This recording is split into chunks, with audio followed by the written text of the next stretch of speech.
I thought I would just share something from my process of interrogating the word. Language is a bearer of relativity, and value is a particularly slippery word.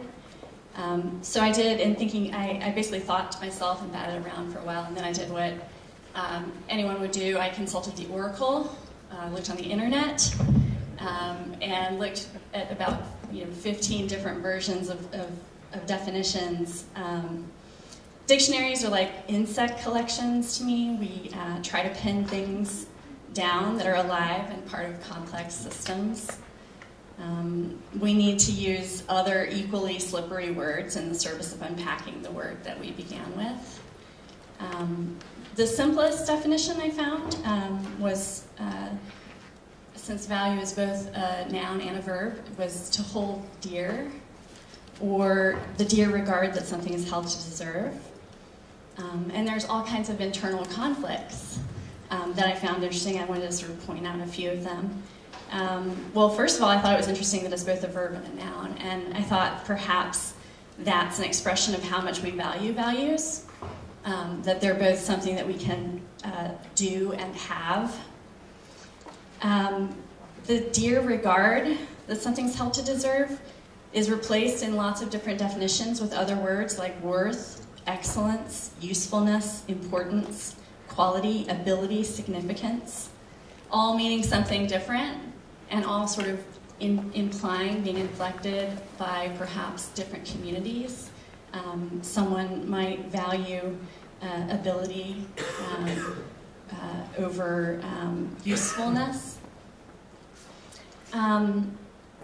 Values also an individual's guiding principles or morals, something's degree of importance with the aim of determining best actions. I thought about how if it's used to determine best actions, it's kind of interesting to me that it's often when these things break down, like when that we actually understand them. Who decides, right? These are reflections of communities. Core values, foundations of behavior, maybe. Important parts of relationships, the foundations that we build relationships on. Respect, responsibility, compassion, kindness. But I've thought about how if these are the foundations of relationships, aren't our disagreements sometimes even more fruitful?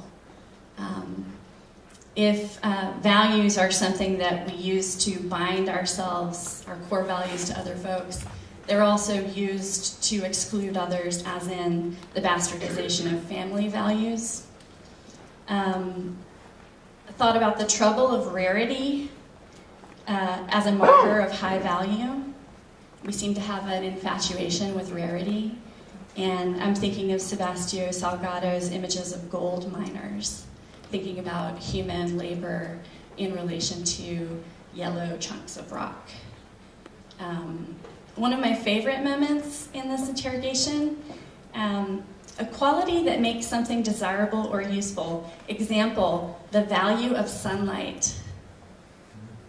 So in thinking about sunlight, given that the life on Earth depends utterly on the sun, I would suggest that calling it desirable or useful is a gross undervaluation. And finally, I've been thinking about, as a related parallel track, the word waste lately, and how it's applied to shit, garbage, etc., unwanted things. How in ecological systems, waste is taken up by other elements within a system in cycles. And so maybe I've been thinking there's no such thing as waste, only lack of inspiration. Great. Well, we didn't, in fact, coordinate ahead of time, so in real time I'll be trying to channel my own reflections and respond to Julie's. I think about value a lot in my work. I'm an ecologist, but one who works broadly across the social and ecological domains and collaborates with and is influenced by economists. I'm a sustainability scientist, so in that regard, We are always thinking about what the future looks like, what a desirable future looks like, and what people value in that future. And so a lot of my work is in querying how we measure what people value. How do we know that people value something?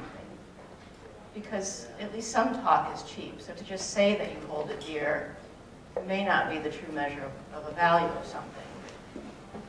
And so we measure it by, in a sense, what people are willing to give up to secure it. Right, so everything I'm wearing right now, I value to the extent, at least, that I've been willing to forego what I could get on eBay for it in order to own it. So there's some, at least, minimum measure of the value that I hold these possessions in. And it doesn't just have to be monetary. I can give up my time to exercise because I value my health. I can give up my time for friendships because I value friendships. And those are the measures that we use of what people value in thinking about the future that the world wants to create, not necessarily the future that I want the world to create. Now, there's a couple of fundamental conundrums there, because Julie did say, I'm having to sit in a weird way because of this microphone, which needs to be centered, and I have nothing on my body that would allow me to center it. Who gets to decide? You know, who? So as an individual, you have some power over deciding what you value as an individual.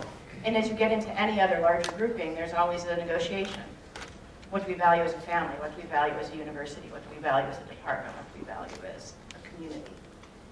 And so the conundrum for me, particularly in working with economists and accepting the way that the world really works, is that the rich have a disproportionate vote in this. So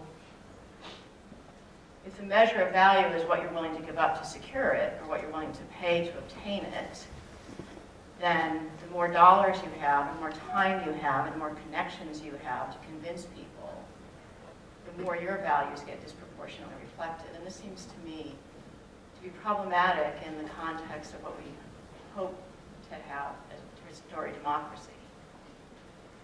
The other part of this is I tend to skate across the surface and say, what do people value, and less about why they value what they value.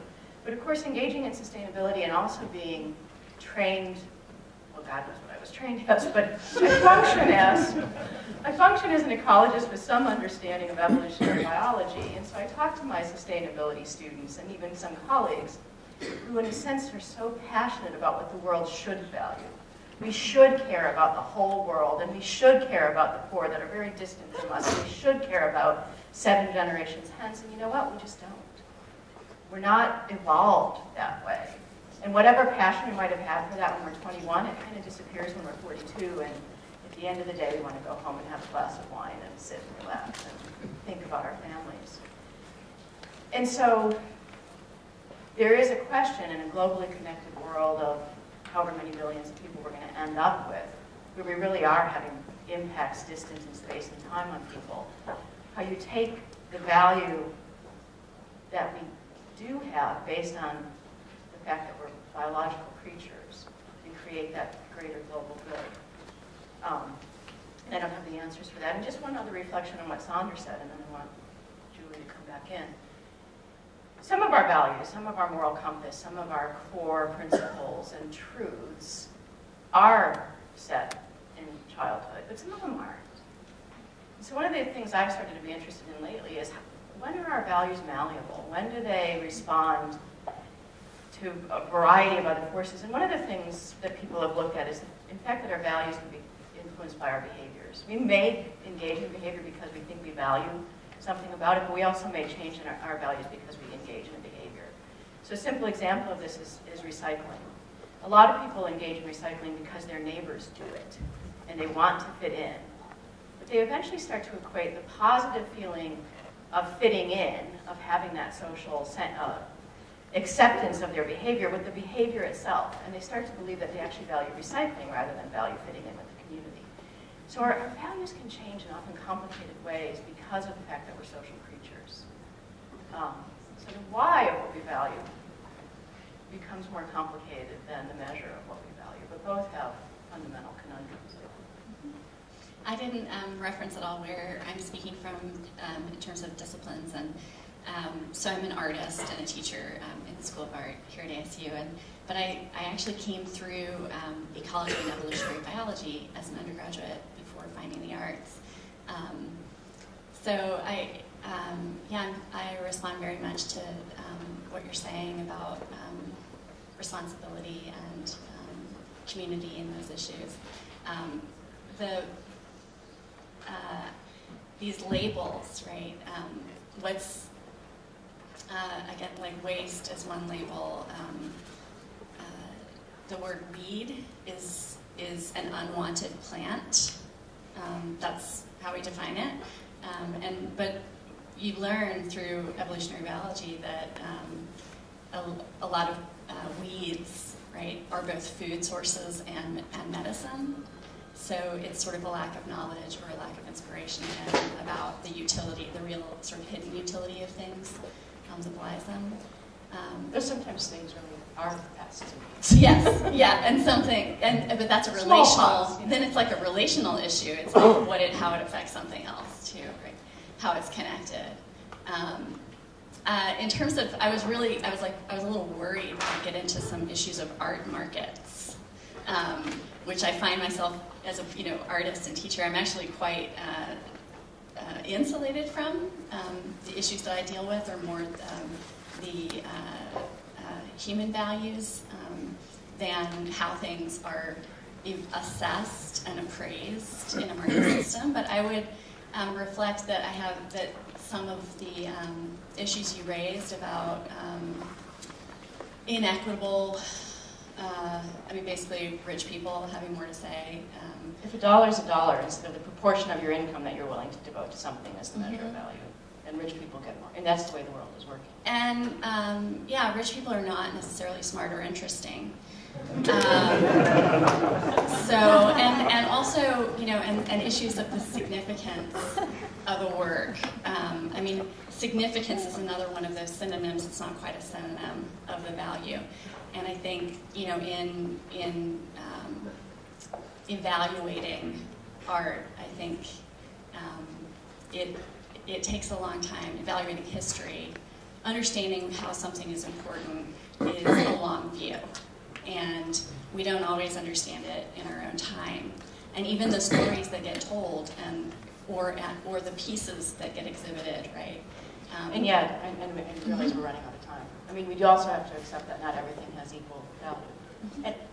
And actually the short view is, you're right, that we're often short-sighted, and yet that short view also has information in terms of how people relate to things and how they value things. And often in terms of desire.